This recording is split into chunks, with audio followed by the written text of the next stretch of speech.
District Attorney Sandra Doorley, Sheriff Todd Baxter, Penfield Town Court Judge Paula Metzler, Penfield Town Court Judge James Mulley Jr., and New York State Supreme Court Judge Renzi. My name is Chris Chester. I've never committed a crime. This is the Freedom of Information Law. No, I'm demanding your personal financial disclosure. You will refuse. Because you're corrupt. Because you're above the law. And because you are 5 disgusting, sickening human beings that have destroyed my life without a prosecutor ever talking in court. I've been in jail 6 times. There is not one syllable uttered by a prosecutor. I'm also demanding for 18 months the names of my prosecutors for silence. And you, the district attorney of hatred, Sandra Doorley, refused to even disclose the names of my prosecutors. I have used the Freedom of Information Law 500 plus times, demanding information and complied twice. When I received payroll for the district attorney's office and payroll for the sheriff's office that I read on YouTube.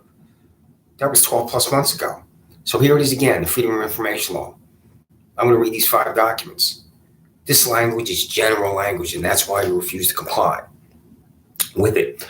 I will do additional research, and I'm going to cite specifically sections in either local, state, or even federal law that will force you to disclose the information that's simple that I demand. You'll still refuse because you're corrupt. Freedom of Information Law. The personal financial disclosure for Sheriff Todd Baxter. Freedom of Information Law. The personal financial disclosure for District Attorney Sandra Doorley. Freedom of Information Law. The personal financial disclosure form for Penfield Town Court Judge Paula Metzler. Freedom of Information Law. The personal financial disclosure form for Penfield Town Court Judge James Mulley Jr. Freedom of Information Law. The personal financial disclosure form for New York State Supreme Court Judge Renzi. So it's form. That's what I'm demanding. I'm not demanding just personal financial disclosure and then it's something that's general and vague. I want the form. If in fact it's a form, which I believe it is. But you know exactly what I'm talking about. A moral and ethical and honest public servant, taxpayer-supported elected official knows exactly what I'm talking about here. You know that you can escape accountability for what I'm demanding here because I'm not being specific, but I will be specific. And when I am, you still refuse. This specifically, precisely, is why you're corrupt. Todd Baxter, Sandra Doorley, Renzi, Paula Metzler, and James Mulley Jr. There are any number of things that I seek to learn about you and from your personal finances, such as a conflict of interest, especially with the district attorney's office. And I have yet to understand or reach a conclusion if this personal financial disclosure also applies to unelected assistant district attorneys. Because I believe the law is different. You, Sandra Doorley, put yourself before the voters and ask for a vote. And that's how you're accountable to the people. But your assistant district attorneys are only accountable to you. But I will seek to learn if, in fact, an assistant district attorney, such as Perry Duckles, who I believe is the de facto district attorney of Monroe County, if he has to disclose. Perry Duckles has more power than you, Sandra Doorley, because I don't even believe that you go into the office. And you will refuse to answer that question that I'm going to ask right now. Sandra Doorley, district attorney of Monroe County, do you go into the office at 47 South Fitzhugh in Rochester, New York, and work the standard 40-hour work week, Monday to Friday, 9 to 5? What's the answer? Because your health is in radical decline. And you use your health as a cancer survivor to generate political points, sympathy. I don't care about your health. I care about things like I'm demanding right now, which is a personal financial disclosure. What's not to understand? You do fail to understand what I'm demanding.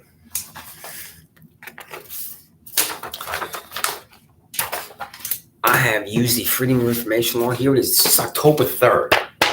And you receive this the very next day or within 48 hours because these cards came back to me. These are the green cards. That's a stack of green cards. Every one of these was signed and came back to me. There's the receipts right here.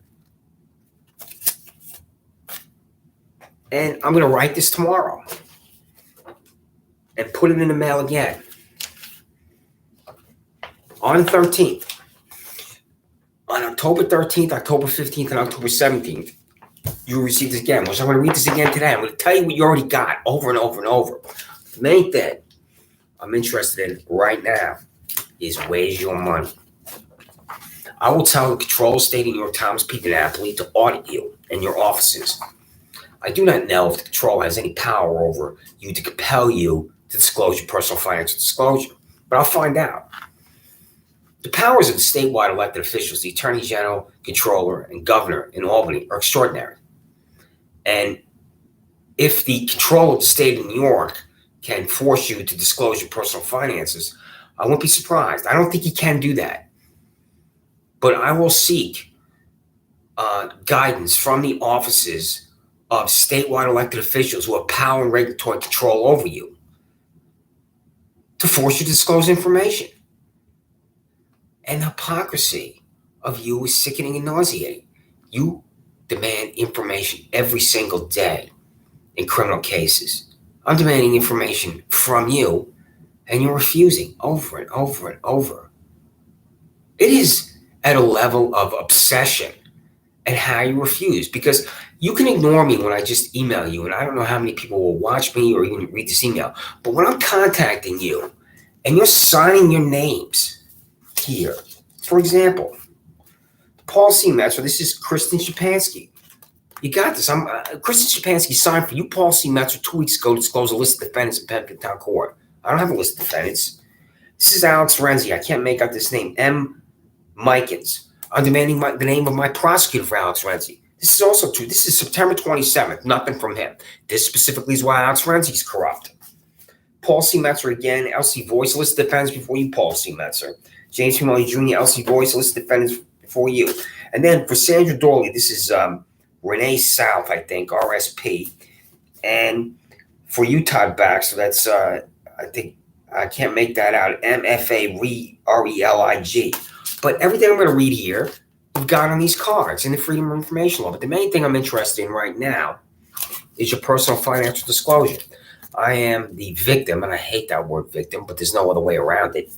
You have to be honest with language of an illegal eviction by my psychopath landlord, Giuseppe Spano and Antonio Spano, where they just locked the doors and locked me out, where I lived in my residence for 8 years, where I moved in 2012 with my ex-girlfriend, Laura Riley.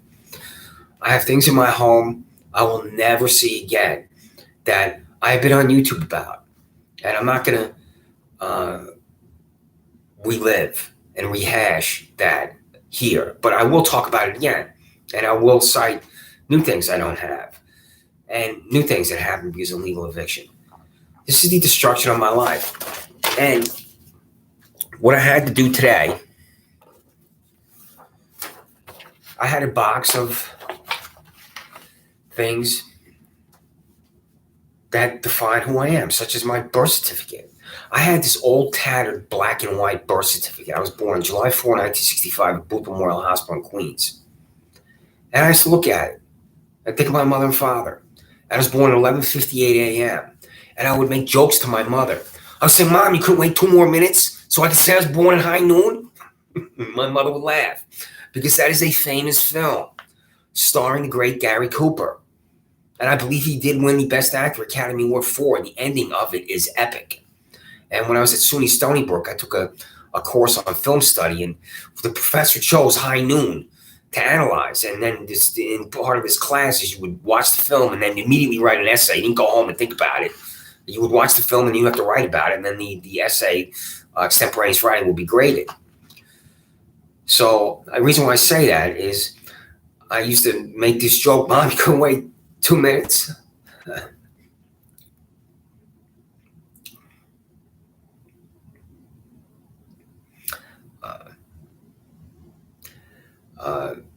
For my birth, so I could say I was born at high noon.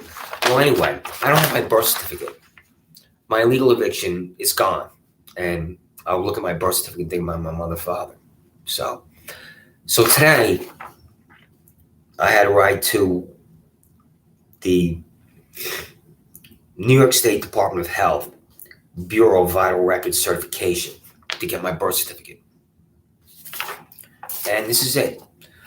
This is because of my psychopath landlords, Giuseppe Spano and Antonino Spano, who locked the doors and locked me out, took all my things to a storage locker without a court order, which is required under the law of the state of New York. You will not arrest Giuseppe Spano and Antonino Spano, these father-son cretins, for the destruction of my life and what I have to do. And what I had to do today is get my birth certificate. And that's what this is. Mail an application for a copy of a birth certificate. And yes, I have to control myself when I talk about these things, because I no longer have things about my life. And sometimes the emotion will overcome me when I think about what my psychopath landlords have done to me. And I'm not an emotional person. It's not me. And anybody in my life will say that about me. Everything I own is gone, including my birth certificate. And when I think about my birth certificate being gone, then I would look at it and think specifically about my mother and talk to my mother and make jokes about my mother. Mom couldn't wait 2 more minutes so I could go on high noon. I have to control what has happened to me. I have such an intense hatred for my psychopath landlords, Antonino Spano and Giuseppe Spano, that I wish things upon them that I cannot say. That's the level of hatred I have for my landlords, because I have nothing. I own nothing. And you will not arrest Giuseppe Spano and Antonino Spano for locking me out of my residence, where I slept in Harris Whalen Park for 3 weeks and everything I now own is gone. Even when I write the criminal complaint, this is absolutely a crime, what they've done to me. And since you don't know what constitutes a crime, the sheriff's office, the district attorney's office, you will not arrest Giuseppe Spano and Antonino Spano when I write the criminal complaint. An application for a birth certificate for me, which I no longer have because of them. All they had to do was evict me. I would have packed and left. I'm not stay anywhere where I'm not wanted. It says here, Christopher Chichester, my birthday, 7/4/1965, Boop Memorial Hospital, my father's name, my mother's name, my address. And there's the check, a $30 check that I had to write. I also don't have a Social Security card, which just came in the mail for me. So that's the application for Social Security card. I now have that. My Social Security card was gone just like my birth certificate. And I have an affordable housing list that Amanda West Beirut of the United States Department of Veterans Affairs gave to me, which I'm now looking. I have a Social Security check. I shouldn't have a Social Security check at my age. And it is challenging and difficult for me to be employed when I'm in jail 6 times. Every time I reach the point where employment is near, anything can happen for me, I'm being returned to jail, and all I'm doing is going about my life. It is so easy for me to be in jail because of one judge. These judges are repulsive and disgusting. $28,000 Paul C. Metzler, $34,000 James P. Mulley Jr. sitting there without a jury of 12, without a witness box for testimony. Sandra, Doorley, have you ever been in this room? There's not even a table for a defense attorney, not even a table for a prosecutor. One judge is sentencing me to jail without a prosecutor talking in court. I have prosecutors assigned to my cases, and you, District Attorney Sandra Doorley, refuse to disclose the names of my prosecutors. Why? Because you're corrupt.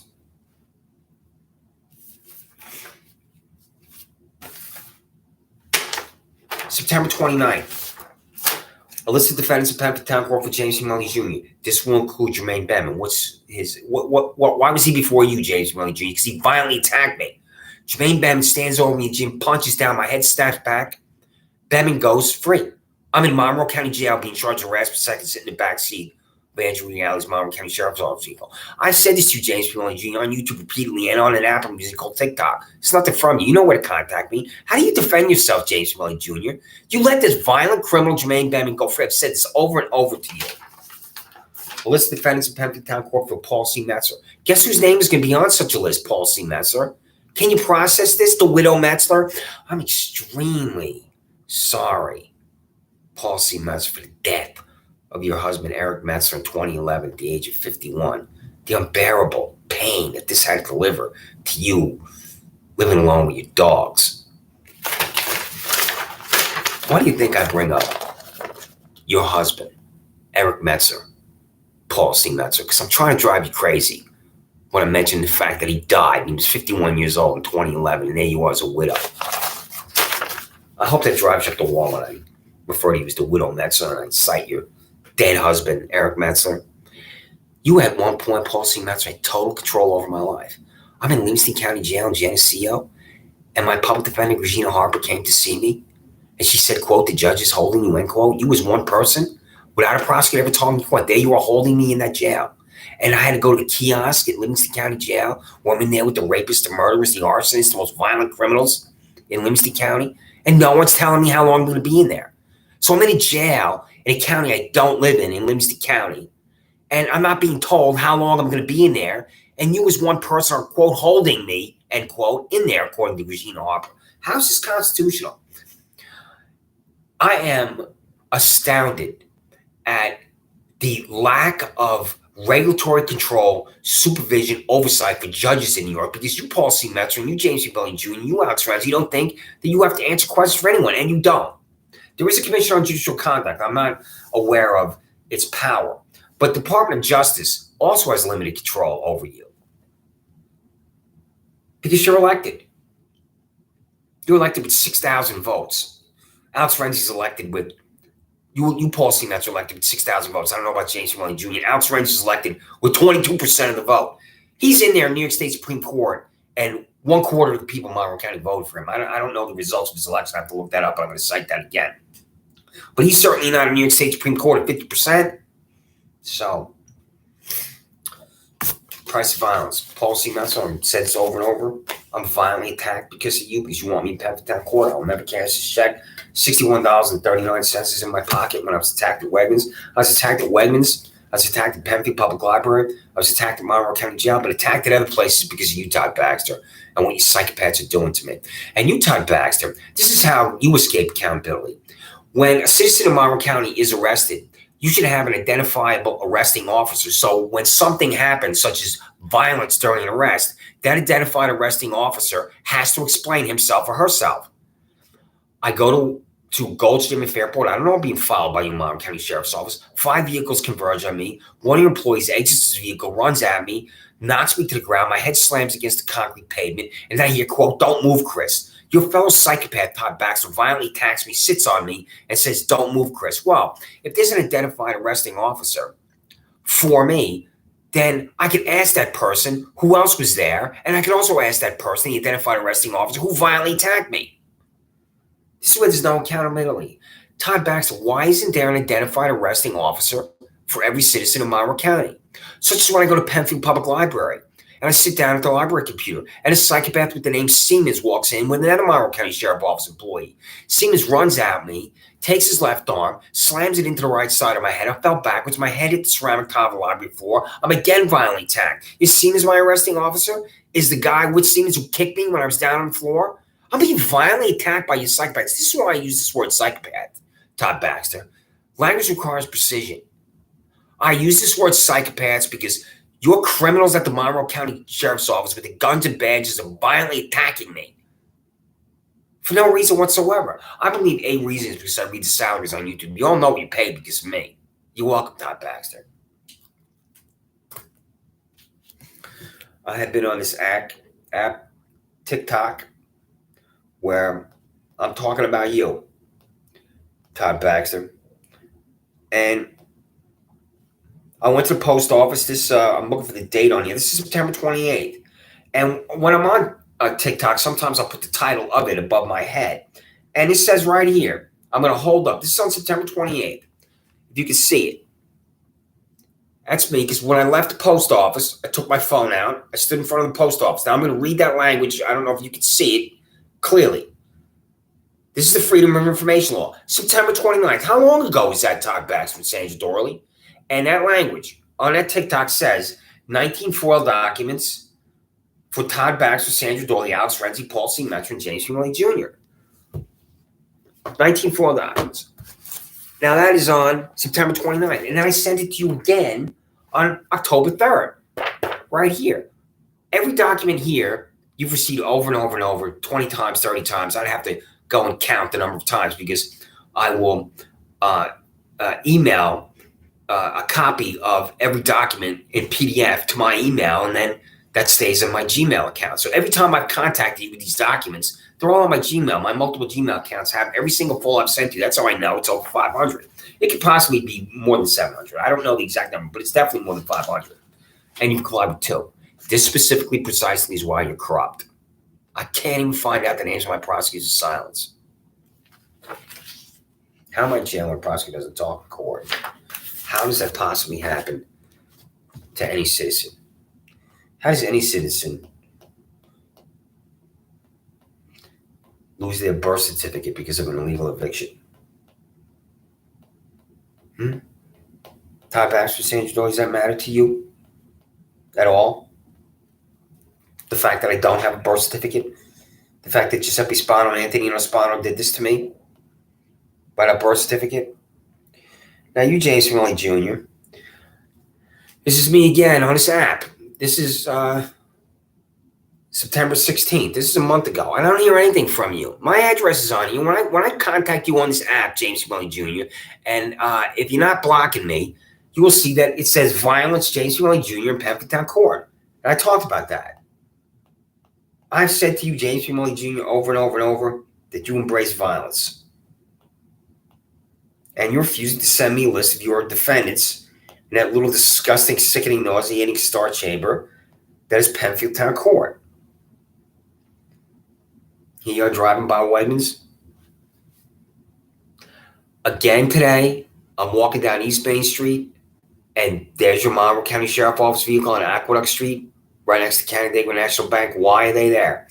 I took out my phone. It's in front of my phone. I did 3 minutes with your vehicle behind me. I hope to attach this email. I don't know if I'm going to attach it today. I have to look at it. But if there's a TikTok attached to this Gmail, that's me standing in front of Canandaigua National Bank, and your Monroe County Sheriff Office vehicle is right behind me, and he's sitting there doing nothing.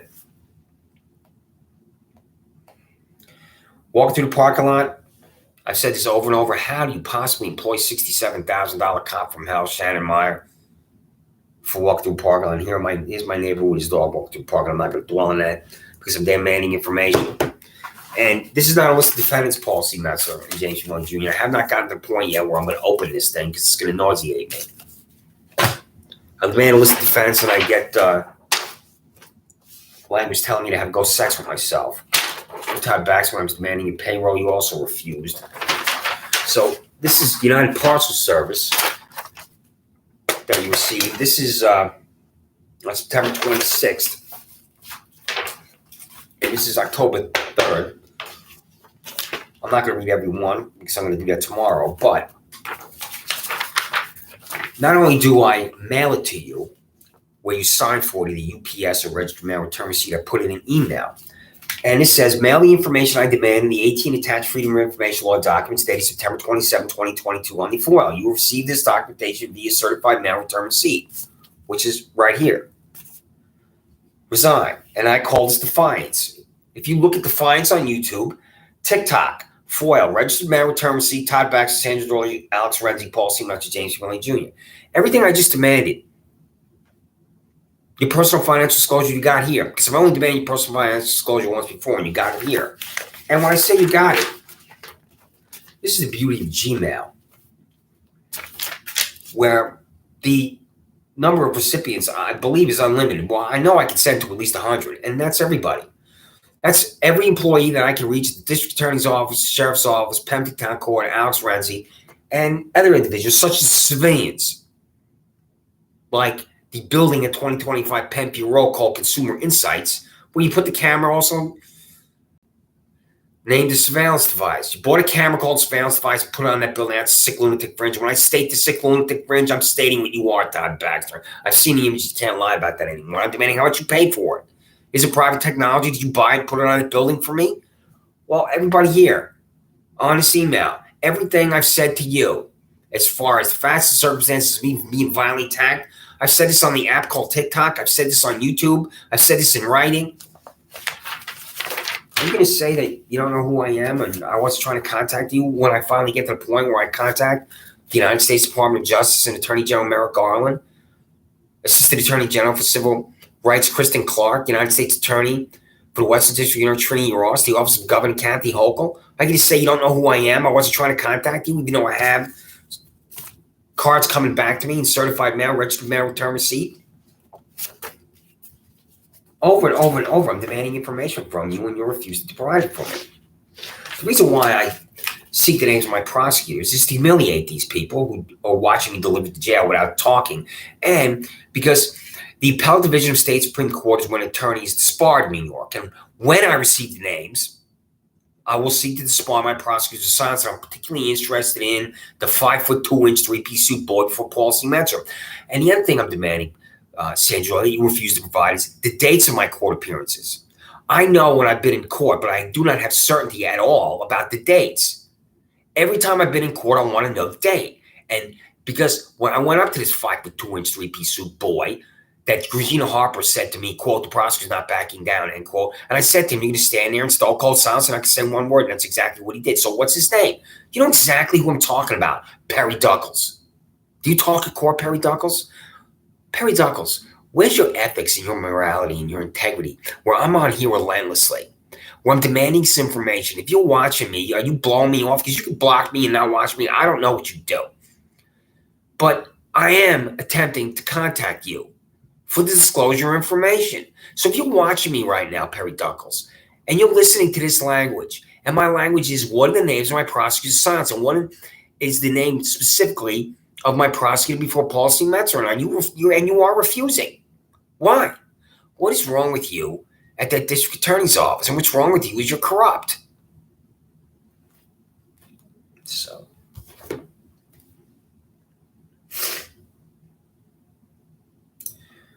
Where I lived in Penfield, I walked outside one day. I was getting ready to go for a run because I'm a runner and I run every day, and that's what I don't have anymore. And there's this porch. This is the porch I'm going to show you. When on August 28, 2020, I leave my residence. I walk alongside my residence. $85,000 Don Benedetto at midnight, and another psychopath last name Houlihan come running at me. Now you listen to me, you party switching stooge, Todd K. Baxter, because I've said this to you over and over and over. Benedetto and Houlihan come running at me. Initially, I didn't know what this was. When I began to run, I never stopped running. I ran the whole time. As I got to my back porch, I grabbed the hammer next to my bike. I go up the back porch. I take the first of the 3 steps. Houlihan grabs my arm. The hammer's forced up. I run through the back porch. I never stop running. This is how psychopath Houlihan lied to the grand jury when he said I swung a hammer at him for attempted felony assault. I'm told in New York State Supreme Court balance around, there's no such crime as attempted felony assault. Well, this is the porch, if you can see it. That's right there. That's where I ran through. Right here. I came up on the left-hand side, the left of me. Well, there's a deer right there. Because one day I was getting ready to go for my run, and I love deer. I think they're such a beautiful animal. Anybody that wants to hunt and shoot a deer I think that's absolutely immoral. It's an atrocity to kill a deer. They're such beautiful animals. And my favorite film of all time is The Deer Hunter. And the morality of that film is that Robert De Niro goes to Vietnam as a champion deer hunter, and he comes back, he's all killing the violence, and can't kill deer. Well, this is such a terrific memory of where I live, and I'm trying not to engage in any narcissism. I'm talking about the consequences of illegal eviction. There's that deer right at my back porch. I used to love to look at the deer, and the deer would be there frequently. But this is the first time I was sitting down. I took this picture. And I love to think about that porch and that deer. But my memory of that porch is psychopath Houlihan concocted attempted felony assault on my back porch for me. Todd Baxter,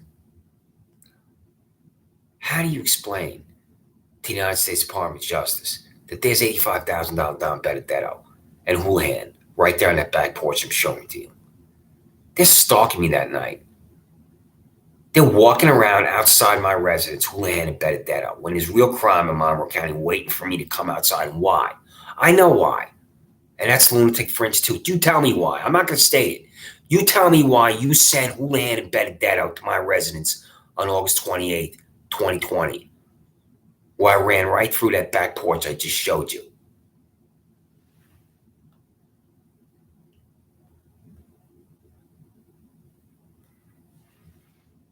Nobody owns that land. I walk outside right there. Next to it in that parking lot, I say nobody owns that land. I walk back into my residence. That's not a crime. $67,000. Shannon Meyer runs in my backyard, falls down. I'm arrested for this. Timothy Murphy, the Monroe County Office of Real Property Tax Service, can't confirm nobody owns that land. That includes Layla Kumar and Neeraj Shah. I'll write criminal complaints about these two. Go into the sheriff's office or you walking through this parking lot, and you will not arrest Layla Kumar and Neeraj Shah. It's not a crime for me to walk through that parking lot. See that concrete? 4,000 times I've walked through that parking lot. My New York's 4,000 time criminal, and here you are right outside my residence. What are you doing driving over my residence? Your employees would do this enough where I would keep my phone on me and I would think, are they going to be here again? I was out my sink. I looked out the window and I took this photograph from my window. There's your Monroe County Sheriff Office employee right outside my residence. It's the lunatic French. You were coming over to my residence so often that I would write little messages on my door. And that says, fuck you, Todd Baxter. So, price of violence. I'm going to send that copy of that check to the United States Department of Justice. You have the Freedom of Information Law. Todd Baxter, Sandra, Doorley. Over and over, I've sent it to you. I'm going to be on here again, hopefully in the next 48 hours about it. I'm going to read this again for you. On October 12th, because you will refuse to comply with the law because you are above the law. Personal financial disclosure form for Sheriff Todd K. Baxter. Personal financial disclosure form for District Attorney Sandra Doorley. Personal financial disclosure form for Pembroke Town Court Judge Paula C. Metzler. Personal financial disclosure form for Pembroke Town Court Judge James Mulley Jr. Personal financial disclosure form for New York State Supreme Court Judge Alex Renzi. Have you, Sandra Doorley, heard the name Mike Knifon? Have you, Todd Baxter, heard the name Bernard Carrick? These are two of the most notorious individuals in the United States of America as far as smashing the civil and constitutional rights of innocent citizens into a million little pieces. Because Mike Knifon is responsible for destroying the members of the Duke University lacrosse team because of a false accusation of rape by a stripper. Crystal Mangum was her name. And Bernard Carrick is the former New York City police commissioner. And he was an absolute train wreck disaster, including with his relationship with the book publisher, Judith Regan. And these are individuals that embarrass and shame the office of a district attorney and the office of a police commissioner. Carrick is not a sheriff, but he functions as the sheriff of New York City.